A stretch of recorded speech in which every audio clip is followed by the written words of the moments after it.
Welcome once again to Lehto's Law. Here's Steve Lehto. Always looking for the latest scam, and Tom sent me notes. And Steve, here's a new one out of Florida.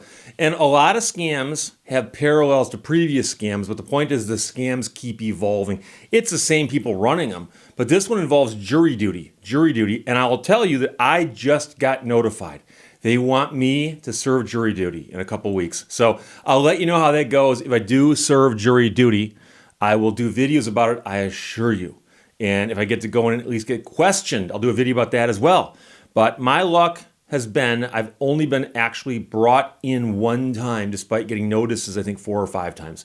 So we'll see how it goes. But out of Florida, News4Jax, J-A-X, News4Jax.com runs an I-Team story, jury duty scam targeting people in Florida. Scammers are using a new technique to trick you into paying them money, so be careful. A woman named Andrea Adams nearly fell for a scam currently circulating in 6 Florida counties, but probably nationwide. I doubt they're targeting specific counties like that. But it's been reported in those counties. The Duval County woman recently received a call from a number that appeared to be coming from Lawrence, Kansas. And a lot of these phone calls are spoofed. Their phone numbers are, so it looks like they're coming from someplace else. Quite often they're coming from overseas, but they'll spoof a local number or another number in the U.S., and she actually had a connection to Lawrence, Kansas, so she answered the call, despite the fact she normally wouldn't do that. So her father lives in Lawrence, Kansas, so she thought, well, I thought maybe something was wrong with him, so I picked it up. It was not her father, but a man who introduced himself as a deputy with the Douglas County Sheriff's Office in Kansas. He proceeded to tell me there were 3 warrants out for my arrest, and I, of course, went, what? He told her she had failed to appear for jury duty. The 3 warrants have been issued as a result. 1 avoiding civic duty, 1 contempt of court, and 1 for failure to appear. Each warrant, she was told, carried a $900 fine. And of course, this is the kind of stuff where people unfamiliar with our legal system are unfamiliar with the nuances, because warrants don't carry fines. A warrant is an order that authorizes someone to come out and arrest you. Okay, and so you get arrested, you get brought into court. And so the idea that the warrant carries a fine makes no sense. She was then given 3 options. She could travel to Douglas County and pay the fines in person, or the judge would release the warrants and refund her money if she could prove that she had attended jury duty, which of course she hadn't, or the deputy would come to her house, arrest her, and fingerprint her. And again, that's the kind of thing that someone unfamiliar with our legal system might say. I doubt the deputy would come to her house and fingerprint her right there. And of course, fingerprinting would be pretty much any time someone's arrested. They probably could get fingerprinted. So the third option, beyond those, is you can be transferred to our financial department, and they will go ahead and set you up with how you can get these warrants released, the scammer said. And of course, the financial department. I don't think courts have things called financial departments. She was told she could pay the fine using one of several different cash apps. She was suspicious, however, because she works with the elderly, teaches them about fraud. She'd never heard this scam before, but so many things rang a bell. And she had just served jury duty in Florida, and she was starting to second guess whether there might have been some kind of mistake. What are the odds, I was fearful that there might be some truth because I'm not informed of the law enough, and I did just go to jury duty, and I did live in Lawrence, Kansas. And I'm like, oh my gosh, what if the mail didn't get to me? I don't know. She's also worried about getting arrested. She has 2 young children. She agreed to be transferred to the financial department. She said the man who got on the phone was a different man who spoke perfect English, and that's often a giveaway. I've had someone call me babbling in a foreign tongue that I recognize is using English words so horribly mispronounced that no one can understand them. And they'll actually claim they're calling from the local court, local hospital, local police department. I'm sorry, I can't understand you, and hang up. Actually, I say other things too. But many scams originate from other countries, and the caller has an accent or speaks as if English is not their native language. The caller was also very convincing. He had case numbers, badge numbers, judges' names. They had numbers set up so that I could call to make sure it was a sheriff's office. He actually said, go ahead and call this number. She did call the number provided, and someone answered saying it was the Douglas County Sheriff's Office. So they've actually got a couple different people standing by playing different roles in this. She said it was a very complex game. I kept saying, this is a scam. It can't be true. And she told the deputy that online. And every time I did that, he'd say, ma'am, I just want to let you know this call is being recorded. So, she said it was his way of intimidating her if she tried to hang up. After 2 hours on the call, she decided to see if she could find out if she had any outstanding warrants. I got on my computer and kept stalling with him, and I looked up the local county sheriff's department, and I found the internal affairs. Someone there transferred me to the electronic crimes department. She spoke to a detective and explained what was happening. The detective said you can never have a warrant out for your arrest for missing jury duty. I'll never be arrested for that, she said. Now, unfortunately, that's not true. There are some places that will issue a warrant for you if you don't show up for jury duty. That's a fact. But they don't call you and say there's a warrant out for your arrest. You can pay us to make it go away. And apparently in Florida, they also won't issue a warrant for your arrest if you miss jury duty. So it's got to vary from state to state. However, she was told you will not be arrested for that. So she hung up, and she is now sharing her story so no one else falls to the scam. She said, if they almost got me to pay money, I can't imagine how much money they're making on this, and it just breaks my heart. Now, News 4 Jax spoke with a man in St. Johns County who actually got taken in by the scam. He paid $800 after receiving a call suggesting he'd missed jury duty and needed to pay the money to avoid being arrested. The caller contacted his mother in New York and left a message with her to have her son call him about a civil matter. When he called the number, the caller identified himself as a sheriff's deputy and used the same ruse as what Adams had experienced. However, he told the St. Johns County man that his phone was being tracked, which again is something that wouldn't happen here. If he hung up, he would be arrested. He'd be arrested if he hung up. He instructed him to drive to an address provided, which turned out to be a grocery store, buy money pack gift cards, and then read the numbers to the deputy over the phone. And while he did suspect it was a scam, he was new to the area and was concerned about being arrested without any family in the state. He's relieved because the bank he uses actually refunded him the lost money and opened up a fraud claim. So I don't know if he bought the money cards with a credit card or how that works. But he also called the St. Johns County Clerk of Court's office to alert it that a scammer is using the clerk's name to dupe people into thinking the scam is real. Last week, the clerk's office issued a warning to its residents and said, this is happening, be careful.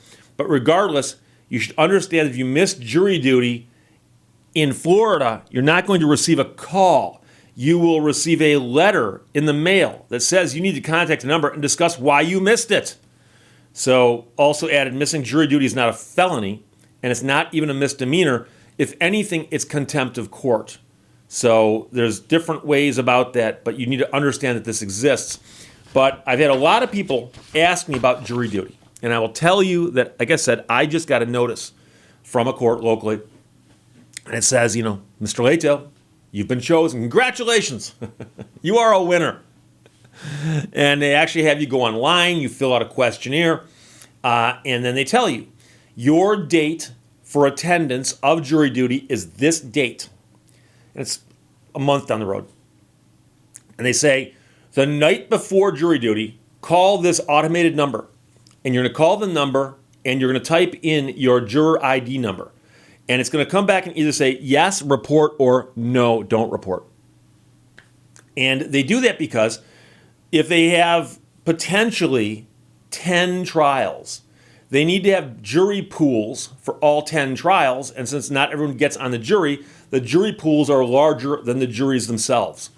And on the other hand, if a bunch of cases settle and the judges are doing the math and they go, we've only got one trial tomorrow, well, they can let 9/10 of the people they notified off. Now, I think it says that you could be on jury call for the entire week, meaning that if you don't come in on Monday, you still got to call Monday night to see about Tuesday. And that's what's happened to me in the past. Every single time but once. I was actually one time called for jury duty, had to go sit in the room, get called, go out, do the whole jury selection thing, and I had fun. Because one of the attorneys in the case asked me what I do for a living. And I said, I'm an attorney and a writer. He said, oh, what do you write? And I said, I write books, Michigan history, car books, that kind of thing. I also write columns for internet sources and so on.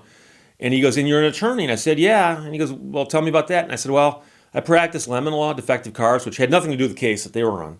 And I said, and I also taught trial practice for 10 years at a law school. And I'm reasonably certain the other attorney did one of these when he heard that. Because the first, by the way, this is absolutely true. The first class after the introductory class in trial practice, you pick a jury. It's just the first chapter in the book, Trial Techniques. So, yes, I was critiquing the man in my mind as he was questioning me about everything he was doing right and wrong. A lot of wrong, but it's not another story for another day. I might do a video about that. But the point is that if you get the notice in the mail, okay, I got a notice and it looked like a cross between junk mail and one of those possible coupons you might get for a class action. Because it had my name on it. It didn't say, to resident. It actually had my name on it. But it said the name of the court, and it goes official court document or something like that. And you open it up and it says jury summons.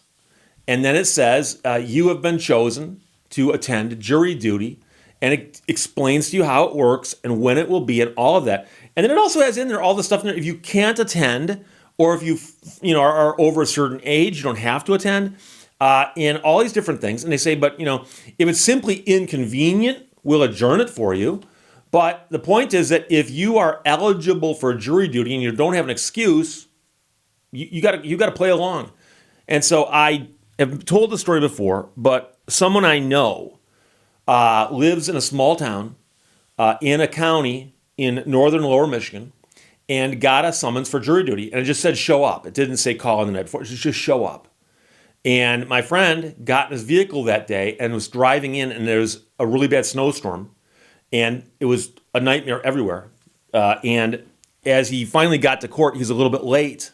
And he went to check in, and the woman goes, oh, and she picked up a piece of paper and she threw it away. She's oh, I was just filling out the paperwork for the warrant for you.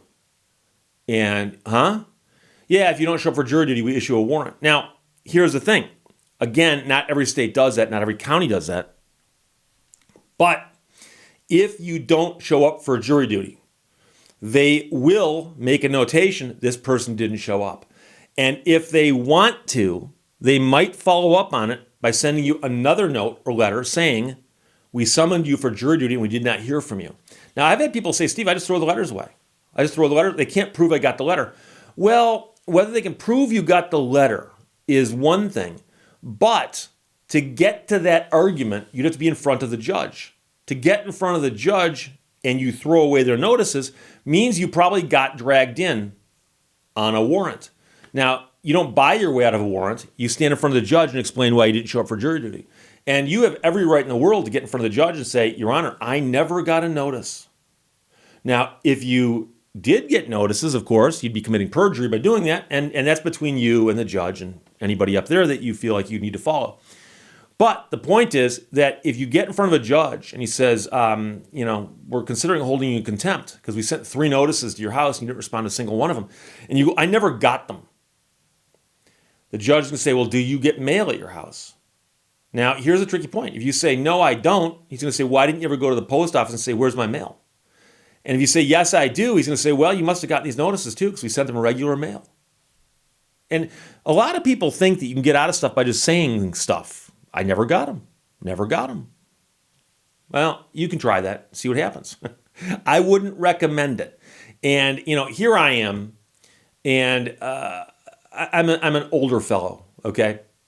And in my entire life, I think I've gotten 5, possibly 4, but at the most 5 jury summonses. And I have been eligible for jury duty for a few decades. So it's not that big of a deal. I will tell you, I've got a brother who's served jury duty a whole bunch of times, and I'm not sure why.